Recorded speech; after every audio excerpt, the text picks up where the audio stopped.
자, 김상일 정치평론가와 함께 지금의 이 상황을 좀 분석을 해 보겠습니다. 어서 오십시오. 네, 안녕하세요. 네. 대국민 담화 어떻게 들으셨습니까?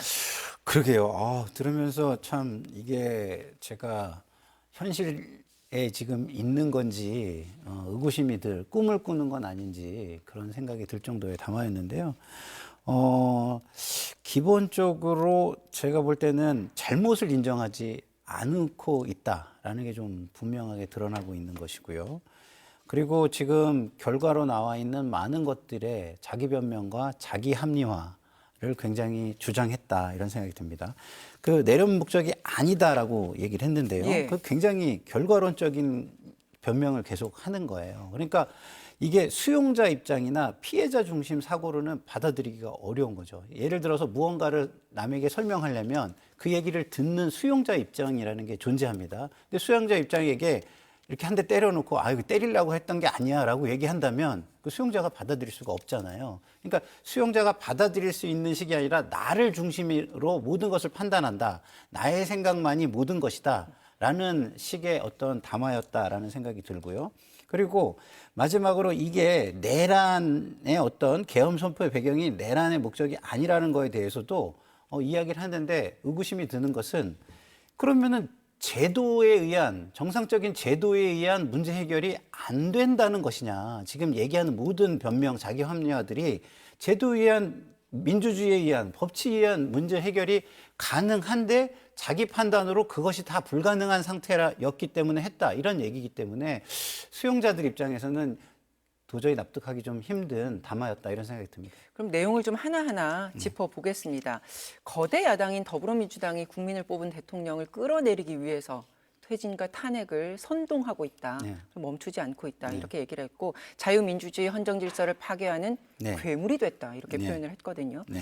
이것이 국가 위기 상황이 아니면 뭐냐. 이렇게 네. 반문도 했습니다. 네. 계엄 선포를 내릴 수 있는 국가 비상 상황이었다. 네. 이 주장에 대한 이유입니다. 그러니까 제가 말씀을 드렸듯이 자 야당이 좀 과한 듯한 행위를 했다고 해서 그거를 제도로 해결할 수 없느냐는 거예요. 예?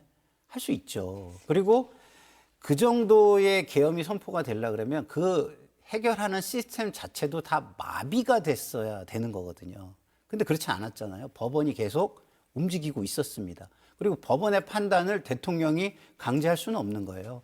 법원이 움직이는 모습이 마음에 안 들었다고 해가지고 그게 위기 상황이라고 판단한다면 그것은 본인이 입법, 사법, 행정의 모든 판단은 나에 의거해야 된다. 곧 짐이 곧 국가다. 뭐 이런 얘기와 굉장히 일맥상통하는 얘기가 되는 겁니다. 그래서 저는 그 말씀이 전혀 이해가 안 되는 게 자, 뭐 본인이 느낄 때 괴물이라고 느낄 수 있고 나를 퇴진시키고 끌어내리려고 했다라고 느낄 수 있습니다. 예. 그러면 그게 만약에 과도한 걸 넘어서 범죄고 질서를 문란시킨 행위라면 아니 그 수사기관이나 이런 데 고발을 통해서 바로 잡을 수 있는 거 아닙니까? 법원의 판단을 통해서 바로 잡을 수 있는 거 아닙니까? 어떻게 자기가 판단을 했기 때문에 그 모든 과정이 마음에 안 든다고 해가지고 이것이 국가의 위기 상황이라고 규정한다라고 얘기할 수 있는지 그거를 국민들이 납득할 수 있을까 저는 의문스럽습니다. 윤석열 대통령은 정권 초반부터 야당의 발목 잡기로 네. 아무것도 국정 운영에 진도를 뺄 수가 없었다. 그리고 이제 급기야는 네. 각 인사들에 대한 탄핵을 예. 추진함으로 인해서 예. 정권이 마비가 됐다. 예. 지금 이렇게 판단을 하고 있는 것 같습니다. 예. 그래서 말씀하시는 것처럼 합법적인 테두리 안에서 네. 물론 이제 합법적이라는 얘기입니다. 이제 이 계엄을 선포한 것도 그렇죠. 대통령의 통치행위라고 통치행위라고 주장하는 얘기를 했으니까요. 거죠. 그러니까 이게 마지막 수단이다. 네. 이렇게 절박한 심정에서 나는 할 수밖에 없었다. 네. 뭐 지금 이렇게 얘기를 하는 것 같습니다. 그게 감정적이라는 거예요. 감정이 이성을 넘어서면 저런 얘기를 할 수밖에 없는 거거든요. 자, 보세요. 그럴 수밖에 없다라고 얘기를 하는데 발목을 잡았다고 하는데 국민 지지가 충분했다면 발목이 잡혔겠습니까? 그러니까 당신이 한 행위들이 전부 다 정당하고 그다음에 국민들이 납득할 만한 그 상황으로 모든 것이 전개가 됐다면 아니, 국민 지지가 어떻게 20% 아래로 떨어지겠습니까? 그러니까 저 말의 합리성은 존재하지 않는 거예요. 민주주의 국가에서 국민의 지지가 있을 때 야당이 어떻게 감히 그렇게 할 수가 있습니까? 발목 못 잡습니다. 그리고 이번 총선이 있었잖아요. 총선 한번 되돌아보세요. 대통령의 착오, 그다음에 그 판단 미스 이런 게 없었다면 총선도요 이런 결과가 나오지 않습니다. 우리가 흔히 얘기하는 이종섭 장관의 호주 대사 임명 네. 이걸로 완전히 선거의 분위기가 뒤바뀌어 버렸지 않습니까? 그러니까 결국 야당의 발목 잡기는 다 어디서 비롯된 거냐면 본인이 너무 과도한 행위를 함으로써 국민의 지지를 잃었기 때문이다. 이렇게 봐야 하는데 그 부분은 전혀 생각하지 않고 국민은 어떤 판단하는 주체가 아니고 나의 판단만 존재한다고 자꾸 생각하는 거예요. 그러면 그거는 민주주의라는 그 가치 자체를 부정하는 모습이다. 지금 대통령의 모습은 민주주의의 가치를 부정하는 모습이다. 이렇게 생각이 듭니다. 그러니까 대통령이 위기라고 상황을 인식하는 그 근본 원인이 그렇죠. 야당이 아니라 국민적 지지를 얻지 못했던 어떤 본인의 과오를 인정하지 다시 않는 되돌아봐야 거죠. 그렇죠. 되는데 원인 파악을 진단을 제대로 못하고 있다. 그렇죠. 지금 이 말씀을 하시는 네. 거고요. 오늘 특히 또 강조했던 부분은 국가 안보와 사회 안보를 위협당하고 있다라는 이 위기감이었습니다. 그러면서 구체적인 예시가 많았는데요. 북한의 도발, 뭐 GPS 교란, 오물풍선, 민주노총 간첩 사건 등에서 거대 야당이 동조를 했다라고 얘기를 했습니다. 그러면서 대공수사 예산은 삭감을 했다. 이 부분도 불만을 드러냈고요. 네, 네. 그래서 계엄을 선포했다. 이렇게 논리적으로 연결이 되거든요. 네. 그러니까 그 부분도 계속 제가 문제 삼는 건 이런 겁니다. 야당과 반국가 세력이 여기에 동조했다. 그러면 그것에 대한 실행이 있어야 되고 그 실행에 대한 증거가 있어야 되고 그 증거를 수사를 해서 단죄를 하는 과정이라는 게 필요한 겁니다. 근데 본인 느낌에 야당은 저기 동조하네. 동조하는 것 같네. 그 행동의 어떤 구체적인 실행의 위법성이 없이 그 생각을 본인이 느낀다고 해가지고 그것을 단죄할 수 있습니까? 본인이 뭐 마이너리티 리포트를 해도 됩니까? 그건 아니잖아요. 예? 심지어 마이너리티 리포트도 잘못됐다고 영화에서 지적을 하는 겁니다. 그죠? 네. 근데 지금 상황에서 정상적인 어떤 이들에 대한 단죄 시스템이 작동하지 않는다면 이거는 완전히 질서가 무너졌네라고 하고 본인이 저런 행위를 하는 것을 변명하거나 설명할 수 있을 겁니다. 근데 그런 부분이 전혀 없었잖아요. 근데 결론으로 본인이 점프를 해가지고 건너뛰어서 이것은 동조를 행위고 반국가 행위고 괴물이고 그렇기 때문에 질서는 무너졌고 그 질서는 내가 회복해야 돼. 이렇게 얘기한다는 게 정말 극단적인 생각이자 심하게 얘기하면 좀 망상적인 부분도 보인다 이런 생각이 듭니다. 네, 속보가 몇 가지 들어왔는데 언급해 드리고 가겠습니다. 검찰이 수방사, 수도방위 사령부에 대해서 압수수색을 실시하고 있다는 속보가 들어왔습니다. 그리고 민주당에서도 공식 입장을 내놨네요. 윤석열 대통령이 탄핵을 앞두고 극우를 선동하고 있다. 그리고 대국민 선전포고를 한 것이다. 윤석열 대통령이 대국민 담화에 대한 평가를 내놨고요. 민주당의 김민석 최고위원은 국민의힘이 즉각 탄핵 자유투표로 결정해야 한다. 이번 토요일에 있을 2차 탄핵 소추안 표결에 적극 동참할 것을 촉구했습니다. 개혁신당의 입장도 볼까요? 토요일은 너무 멀다. 탄핵 소추안 바로 내일 표결해야 한다. 이런 제안도 내놨다는 속보를 전해드립니다. 평론가님, 아까 그 대통령의 대국민 담화 내용 중에서 선관위의 계엄군을 투입한 이 부분도 이제 내용이 담겼습니다. 이유는 북한의 해킹 공격이 있었는데도 선관위가 헌법기관임을 내세우면서 진상규명을 완강하게 거부를 했다는 거예요.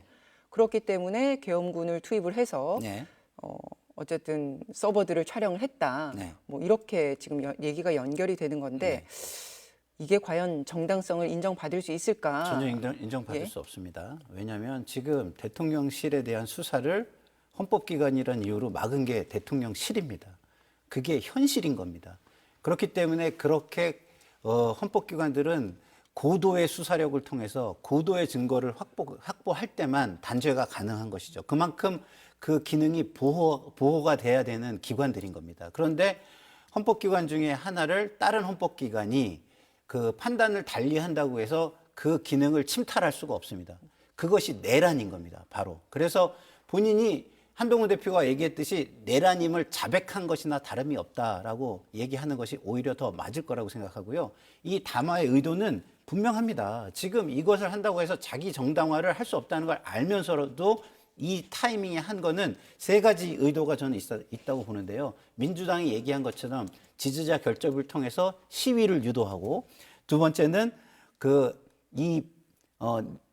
내란 범죄의 혐의를 갖고 있는 사람들에게 말 맞추기 메시지를 던지고, 그리고 세 번째는 원내대표 선거에 그 친윤계가 당선되게 할 것을 목적으로 했다라는 생각뿐이 들지 않고요. 친윤계가 원내대표 선거에 당선되게 만들므로써 사실상의 제2, 제3의 어떤 위험한 상황이 발생할 수도 있는 상황이 지금 오고 있다, 이렇게 판단합니다. 최근에 민주당이 최재 감사원장을 예. 비롯해서 검사 3인까지 총 4인을 예. 탄핵했지 않습니까? 맞습니다. 이 부분도 언급을 했는데 검사 감사원장 탄핵이 계엄 선포의 결정적인 이유라 예. 뭐 이렇게 언급이 됐습니다. 그 계엄의 결정적인 이유가 된다는 게 계속 말씀드리지만 당신의 생각인 거예요. 만약에 저도 지금 검사 탄핵이나 이런 거는 방송에서 계속 같은 자당의 일이지만 제가 비판을 해왔습니다. 과도하다. 그러면 이런 게 과도할 때는 어떻게 해야 됩니까? 제도를 개선해내야 됩니다. 그죠? 국회에서 논의해서 제도를 개선해야 돼요. 그러면 제도를 개선하기 위해서 필요한 것은 무엇입니까? 그것이 잘못됐다는 걸 국민에게 알리고 국민의 지지를 얻어야 되는 겁니다. 근데 이런 거는 하나도 없는 것이죠. 자, 과도한 일이 범죄가 될 수는 없는 겁니다. 시스템을 과도하게 남용하는 부분에 대해서 국민이 느끼게 해서 그걸 제도를 바꿈으로써 그 문제를 해결해야 되는 겁니다. 그리고 그 과도한 게 범죄까지 만약에 이어진다면 그거는 수사기관과 사법기관을 통해서 증거를 밝혀내고 단죄를 해야 하는 것입니다. 그런데 그런 것도 없이 네. 본인의 판단으로 이것은 과도한 행위이기 때문에 이 과도한 행위가 사실상 시스템을 멈추게 만들었다. 어느 시스템이 멈췄죠? 예? 거기에 대한 반대 의견을 낼 수가 없습니까? 거기에 대한 반대 투표를 할 수가 없습니까? 모든 것을 할 수 있습니다. 예? 그리고 심지어는요, 대통령은 국회가 갖지 않은 권한도 갖고 있습니다. 이 모든 것에 대해서 만약에 틀렸다면 국민 투표에 붙일 수 있는 정말 그렇게 중요하고 심대한 사안이라고 생각했다면, 저는 아니라고 생각하지만 그렇게 생각했다면 국민 투표를 붙일 수 있는 권한까지 가지고 있는 사람입니다. 그런데 그런 것들은 하나도, 제도에 의한 해결 방식은 하나도 생각하지 않고 자기 감정적인 생각에 의해서 바로 힘을 이용한, 무력을 이용한 문제 해결을 도모했다는 것은 법치와 민주주의에 반하는 그 자리의 힘을, 그 권력을 행사할 수 있는 정상적인 상황이 아님을 스스로 자인하는 것이다, 이런 생각이 듭니다. 이번에 계엄군을 국회에 투입해서 국회 기능을 마비시키려고 한 점, 이 부분이 바로 내란죄의 그렇죠. 네. 근거가 됐습니다. 맞습니다. 그런데 이제 윤석열 대통령은 국회를 해산시키거나 기능을 마비시키려고 한 게 아니다. 네. 국회에 투입된 계엄군이 실제로 무장하지 않았다. 그리고 국회가 계엄 해제를 의결하자 즉각 철수를 지시했다. 네. 국회의 기능을 마비시키려고 했다면 평일이 아닌 주말에 네. 계엄을 발동했을 것 아니냐. 네. 뭐 이런 논리를 폈습니다. 네. 그 주장은 첫 번째 주장은 자기의 주장인 거죠. 근데 자기의 주장을 했으면 그거를 입증할 만한 입증 책임도 지는 겁니다. 그래야 다른 사람들이 믿어주죠. 그러면 입증 책임에 맞는 합당한 근거를 대야 되는데 근거가 전혀 맞지 않는 얘기를 지금 하고 있어요. 결과론적으로 되지 않지 않았느냐라는 얘기만 하고 있는 겁니다. 그러나 그 중간 단계와 원인 단계에서 사실 그 대통령의 주장과 다른 사실들이 너무 많이 드러나고 있고 대통령의 주장과 다른 증언들이 너무 많이 나오고 있는 것입니다. 그렇기 때문에 그 부분은 수사나 판결, 재판에 의해서 밝혀져야 되는 것이죠. 자기 주장은 얼마든지 할 수 있어요. 그러나 그 주장에 대한 근거를 별로 얘기하지 못하는 부분은 국민으로부터 또 한 번 불신을 받게 되는 그런 부분이 되지 않을까, 저는 그렇게 생각합니다. 대통령이 지난 3일에 계엄을 선포하고 2시간 만에 국회가 해제 요구안을 가결을 시켰죠. 그렇죠. 그래서 윤 대통령이 이 부분에 있어서 2시간짜리 내란이 어디 있냐 이렇게 얘기를 했습니다. 아까. 어떻게 들으셨어요? 그러니까 자꾸 내용은 얘기하지 않고 결과론적인 형식만 지금 얘기를 하는 거거든요. 근데 내용은 그게 아니지 않습니까? 미수잖아요. 내용은 뭐냐? 끌어내라. 그리고 국회에 들어가지 못하게 해라. 이게 경찰 쪽과 군 쪽에서 나오는 증언들이잖아요. 그러니까 판결이 이루어지지 않았기 때문에 그 증언들만 맞다고 얘기할 수는 없지만 그 분들의 위치, 증언한 분들의 위치와 상황을 따져볼 때 신빙성이 훨씬 높다라는 게 국민들의 판단일 것입니다. 저의 판단이기도 하고요. 그렇다고 한다면은 저는 지금 이런 모든 대통령의 일들은 당당하게 하려면 본인이 이 선으로 물러나서 수사에 적극적으로 협조하는 모습을 보이면서 이런 주장을 해야 그나마 국민들이 그래도 기다려줄 수 있다라고 생각하는데 지금은 대통령의 권한이 그대로 남아있는 상태에서 이런 주장을 하면 오히려 2차, 3차의 위험한 시도가 있을 것을 걱정하지 않을 수 없는 그런 상황이 될 것이다라는 국민 불안을 가중시킬 것이다 이렇게 생각합니다. 거대 야당이 거짓 선동으로 탄핵을 서두르는 이유 단 하나라고 했습니다. 이재명 대표 사법 리스크 그 부분을 지적을 한 건데요. 네. 국민의힘 의원들도 비슷한 이유로 탄핵만큼은 안 된다. 네. 이런 입장을 고수하면서 1차 표결에 아예 참여를 하지 않았던 것 아닙니까? 네. 이 부분에 대해서 평론가님은 어떤 반론을 갖고 계십니까? 그거는 자기들의 이익을 중심으로 모든 걸 판단한 것이죠. 예. 자, 이재명 대표 포비아가 있다고 해가지고 모든 국민이 거기에 동의해 줄 이유는 없는 겁니다. 그러면 국민들에게 그 이재명 포비아의 근거를 가지고 납득을 시켜야 되는 거죠. 그리고 더더군다나 수사권을 가지고 어마어마한 수사를 해왔습니다. 근데 그 어마어마한 수사를 해서도 그걸 못한다면 그 주장이 정당성을 가질 수 있겠습니까? 지금까지 한 수사의 결과로서 법원의 판단이라는 게 있으면 그게 국민들에게 납득이 되는 결과로 다가갈 수 있는 겁니다. 근데 그걸 기다릴 수 없다는 거 아니겠습니까?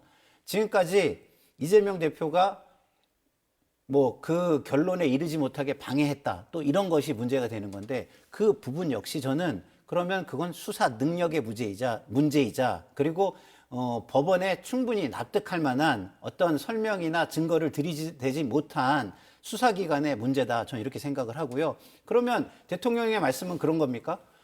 법원을 절대 믿을 수 없는 존재라는 얘기입니까? 법원은 그때그때 상황에 맞게 자기들의 최선의 판단을 해온 거라고 봐줘야 되는 거 아니겠습니까? 그 상황이 지금의 결과인 겁니다. 그렇기 때문에 그것에 불만족한다고 해가지고 지금 상황을 모두 부정하고 자기들의 생각으로 모든 상황을 만들어가겠다고 하는 것 또한 역시 법치에 어긋나는 굉장히 무력적인 행동이다. 이런 생각이 듭니다. 이재명 대표의 선고가 임박했고 그렇기 때문에 민주당에서는 탄핵을 통해서 조기 대선으로 가겠다. 네. 이런 시나리오를 갖고 있지 않냐. 네. 이게 국기문란이다. 네. 뭐 지금 이런 얘기잖아요. 거기에 대해서는요. 대통령이 비생계엄이 없었다면 조기 탄핵으로 갈 수 있었겠습니까? 저는 못 간다고 생각하거든요. 저는 방송에서도 많이 얘기를 했습니다. 우리 민주당의 이런 거는 정치적 수사다. 왜? 같은 동조하는 시민들에게 좀 더 분명한 이미지를 각인시키고 그런 부분에 대해서 좀 더 공감을 끌어내기 위한 수사지 그것을 실제 실행하는 순간 그거에 대해서는 어떤 명분과 대의가 떨어질 수밖에 없기 때문에 직접 실행할 만큼의 대의는 충분히 차지 않았다. 그래서 과도한 주장으로 오히려 지지를 깎아먹을 가능성이 높다라고 저는 비판을 했습니다.